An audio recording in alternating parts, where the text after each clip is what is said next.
Goodbye 2024 and welcome 2025!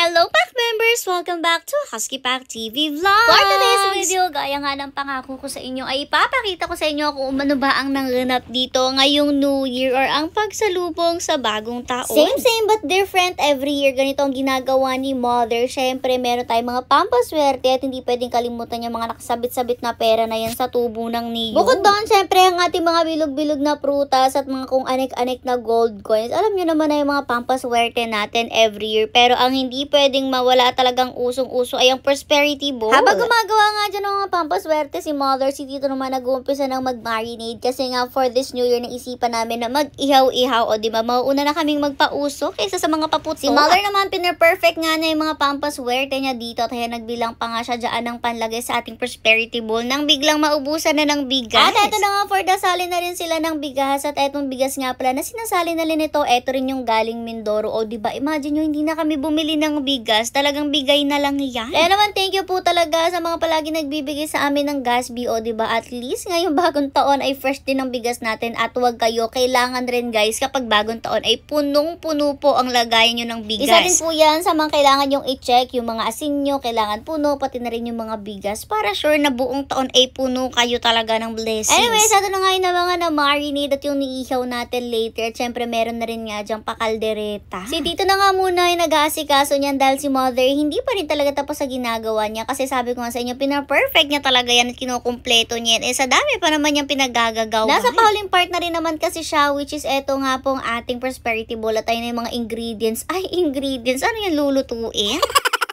Same old prosperity bowl. Syempre, yung nasa bowl ay may lalagyan ka ng bigas. Tapos 12 itlog that corresponds the 12 months of the year. Tapos syempre, 12 gold coins din. O, diba? Talaga nabubulol pa siya. Naglagay na rin nga si Mother dyan ng 12 rolled bills na binalot rin nga niya sa pula-pula. Kasi alam nyo naman, lucky color palagi ang pula when it comes to Chinese or sa feng shui. Tapos syempre, ang orange sa gitna. O, diba? Bongga na. Ang cute ng tingnan ng kanyang prosperity bowl. After nun, meron siya mga lagay na ganito na parang genie bottle at ayan rin nga yung dinala niya dito sa kabila para punuin niya ng bigas kasi maganda rin daw kapag may naka-display ka dyan na lagayan na punong-puno ng bigas at asin. Medyo mainit na nga nito tapos glass lang rin talaga yung pinaka-wall dyan or pinaka-harang dyan kaya naman pinalagyan niya ni Mother kay Tito. Kita nyo nga dyan sa may bintana may naibu-ibu dyan dahil hinaharangan nga yan ni Tito para nga hindi mainitan ay ang ating mga food dyan. After nun, pinayos na rin nga ni Mother kay Tito ang pwesto ng mga bagay o diba talagang pinerfect niya rin ang pwesto, parang sasayaw na yung mga yan, talagang nakapwesto na sila, may formation.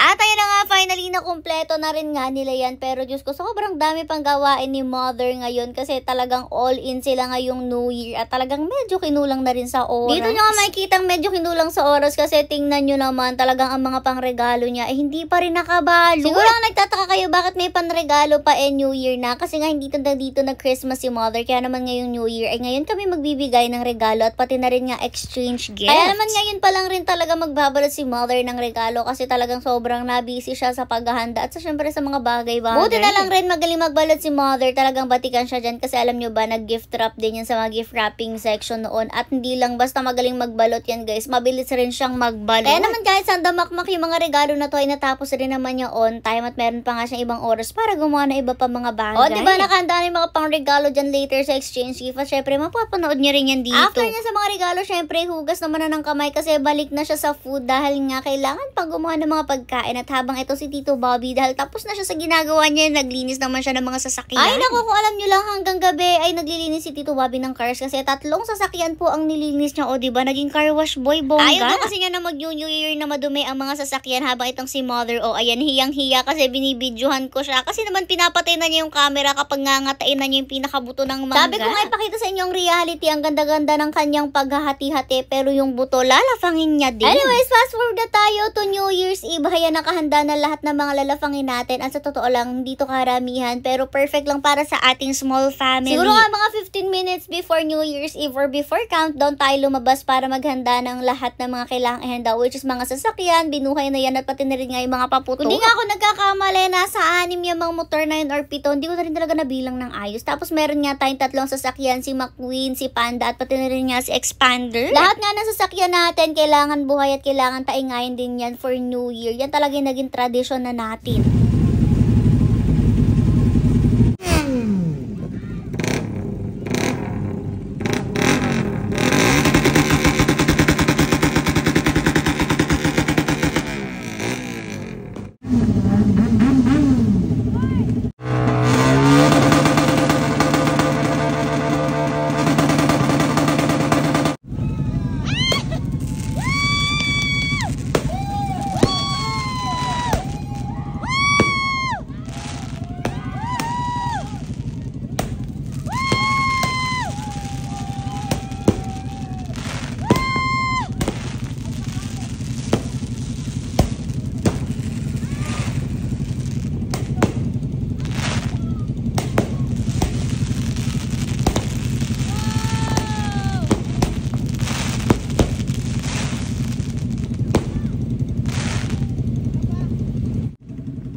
O, diba, bongga, nakapagpaputok tayo this year at may palusis pa tayo. Talagang tinry din yan ni no mother. O, diba, pumuputok-putok din ang lusis. Although medyo fail to kasi 2 putok lang ubos agad siya. Ay, supot na lusis yarn.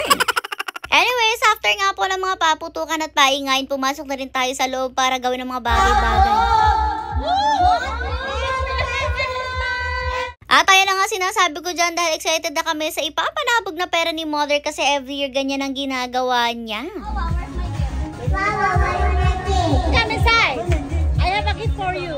Dapat nga talaga ay magsisikainan muna bago magpanabog, pero dahil excited ang mga person na Valerie, ang sabi nga ay magpanabog na daw muna ng pera. Dahil naman naghanda na si mother, alam nyo ba ito mga pinapanabog niya, hinahanda niya to, talagang buong taon siya naghihipo ng mga barya-baryang ganyan, 50s, 20s, pati na rin nga 100s, para nga po maipanabog sa New Year. At wag kayo sa amin yan ipapanabog, at ito talaga palagi yung nilulook forward namin every year. Simula nga nung nabuo itong mansyon, ganito yung ginagawa na, at hayan guys, pagpasensya nyo na lang rin pala kung may maririnig kayong umiiyak-iyak na bata sa camera. Delikado kasi kung iwanan ko si Skyler sa baba kasi baka sumugod siya sa amin, kaya naman hayan siya na rin yung hinawakan ni Tito Bobby habang si Tito Bobby ay nagbibidyo rin. Tapos si Skyler pa guys, talagang medyo naiiyak siya kapag may mga nagsisigawan, ganyan talaga yung bata ngayon, kaya pagpasensyahan nyo na kung maingay siya dito.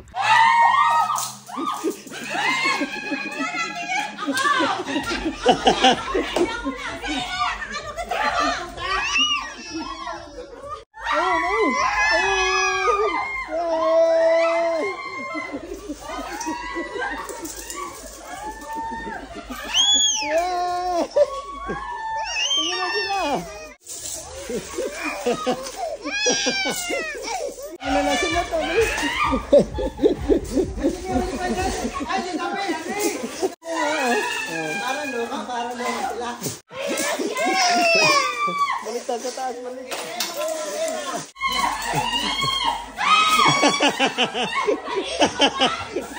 Nabaksa. Ang galing ni ang galing ni dati. Ang galing, ang galing. Nabaksa. Nabaksa.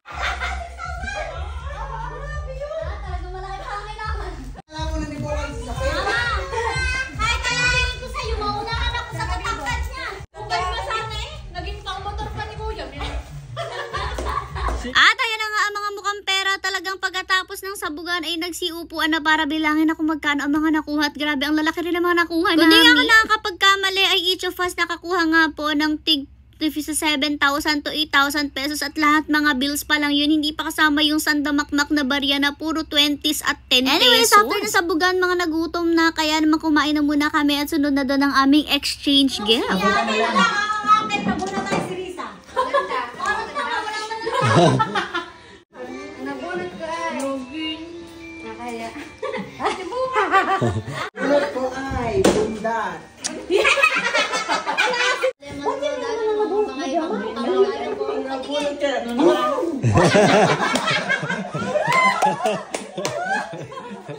Paano mo describe yan? Mga susuntok. Hindi mo na nagaganyan. Nag-bike. Ano ito? Yung babaeng maliit na na laging maingay, pasaway. Katingin niya. Wow! Si Ate Bibo. Nakalagay Monita Bibo. Wow!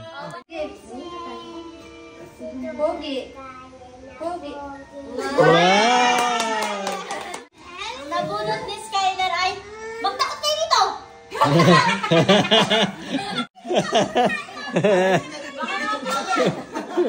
Paano yun?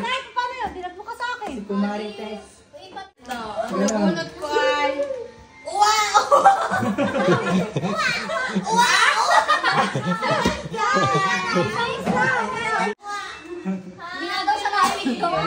Borte Samantha ay napakabait. Lagi nang nililibre. Ang nabunot ko po ay, ito lang pagkain natin. Tama ba na? Ang taba ko na.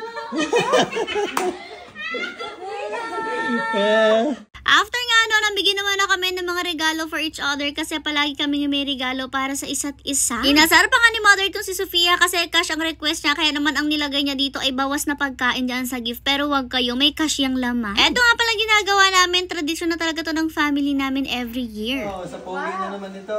Ay, sa pogi! Ako, walang pangalan to. May special someone. Sino? Wow! Nagtanong pa. Ito yung sabi, pag mag-iinom, bibili ka itong sisig. Yuck! Yes! Makulit. Makulit nana. Ha? Ano yung makulit na yun? Wow, so many! Ano? May tawag nito, Emma.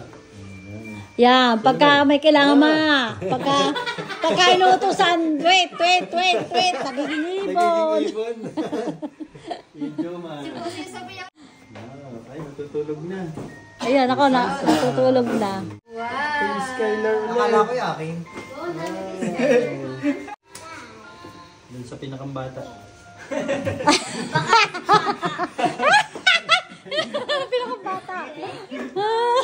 Ito kay Tikya. Sino yung si Tikya? Kasama ng kabantot naman eh. And that's a wrap for our New Year's Eve celebration. At ibabangan nyo na lang sa kabilang Facebook page natin ang pagsasalubong rin natin ng New Year kasama ang ating pack member. Syempre kasali sila sa pabagong taon sa kahiwalay na video lang.